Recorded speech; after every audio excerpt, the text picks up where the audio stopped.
katika kipindi cha miaka 9 ambacho wamehudumu, na walihudumu kwa kuwashirikisha wazazi na walezi wa watoto wenye ulemavu wa akili, kazi ambayo ni kubwa kidogo.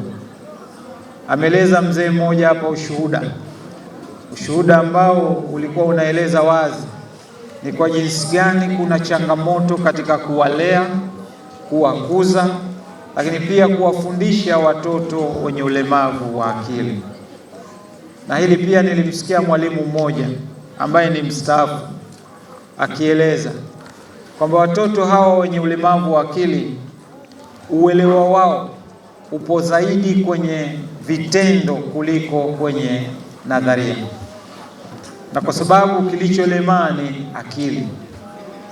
Kwa hiyo nafikiri tuchukue utaalamu huo kama wazazi na walezi wa watoto wenye ulemavu wa akili, tuhakikishe kwamba watoto wetu wanaendelea kukuzwa na kulelewa na kusomeshwa katika mazingira stahiki kwenye maeneo mbalimbali.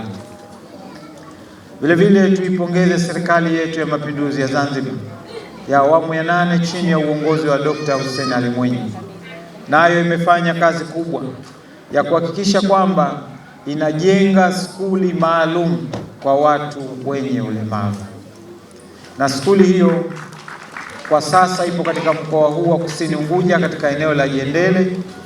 Tuna skuli inaitwa skuli mjumuisho. Skuli hii inaweka walemavu, watu wenye ulemavu wa aina tofauti, wakiwemo wenye ulemavu wa akili. Kwa hiyo niombe sana wazazi na walezi ambao tuna watoto wenye ulemavu wa akili, moja, kwanza tusiwafiche tukaona kama ulemavu wa akili ni tatizo la kipekee wala halina namna yoyote. Ulemavu wa akili ni sawa na ulemavu mwingine, na watoto wenye ulemavu wa akili wana haki sawa na watoto wengine. Hivyo tuwachukulie hivyo na tuhakikishe kwamba tunawatunza, tunawalea na kuwafundisha kwa utaratibu uliowekwa. Ndugu zangu, tutakapowaficha tunawanyima haki yao ya msingi, na moja haki yao ya msingi ni kupata elimu. Mimi leo mchana nimepata nafasi ya kushiriki kwenye mashindano ya Qur'ani kwenye mkoa huu, na katika mashindano yale ya Qur'ani walikuwepo pia watu wenye ulemavu mbalimbali, ulemavu wa macho, ulemavu wa viungo na kadhalika. Huwezi kuamini, waliopata ushindi wa kwanza walio wengi ni wale wenye tatizo la ulemavu wa macho.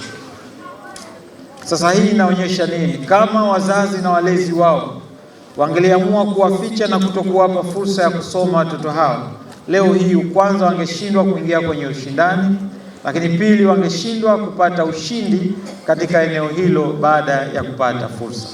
Kwa hiyo niseme tu kwamba watoto wenye ulemavu wa akili nao ni watoto na wanayo haki sawa na watoto wengine.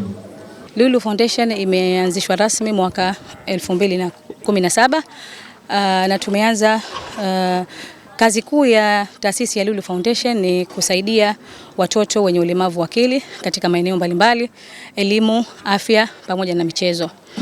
Tukizungumzia swala hili la iftar, Lulu Foundation sasa tumetimiza mwaka wa 9 tangia tukae nao pamoja watoto wenye ulemavu wa akili na kujumuika nao katika kula pamoja katika mwezi huu mtukufu wa Ramadhani.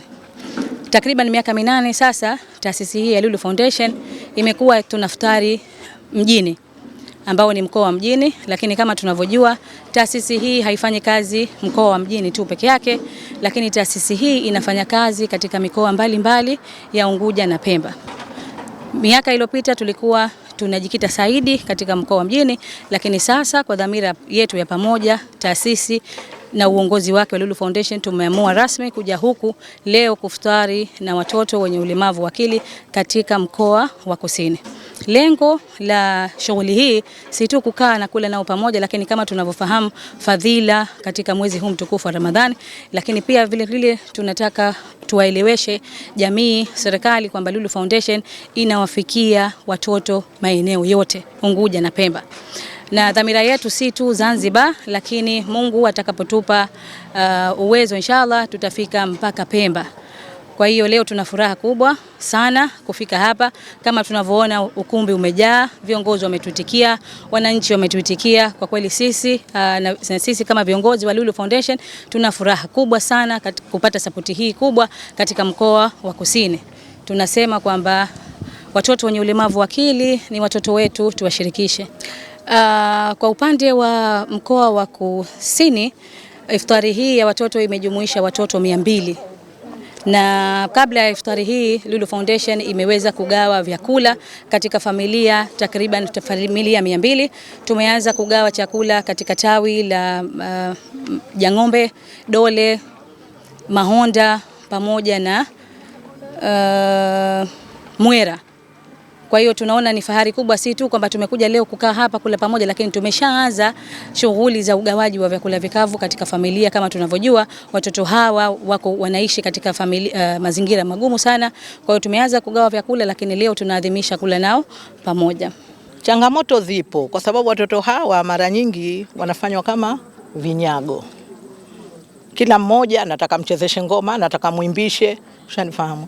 Lakini sasa sisi hatuyapendi hayo na tunawaongoza wanapokuwa mashuleni au tunapokuwa nao, tunakuwa tunaambia si vizuri kucheza, si vizuri kuimba, si vizuri kupokea kitu bila ya ridhaa ya mzee au ridhaa ya mwalimu, kwa sababu inapelekea kuleta mambo ya udhalilishaji. Naiambia jamii hawa ni watoto kama watoto wengine na wanapenda kuthaminiwa, wanapenda kujaliwa, wanapenda kuwekwa karibu. Kwa sababu kama utakuwa kila mara unamkaribia, akikuona hakukaribia, hata umwambie kusalimia hawezi kukusalimia. Lakini ukimwona fulani jambo, basi naye anakuwa yuko karibu na wewe.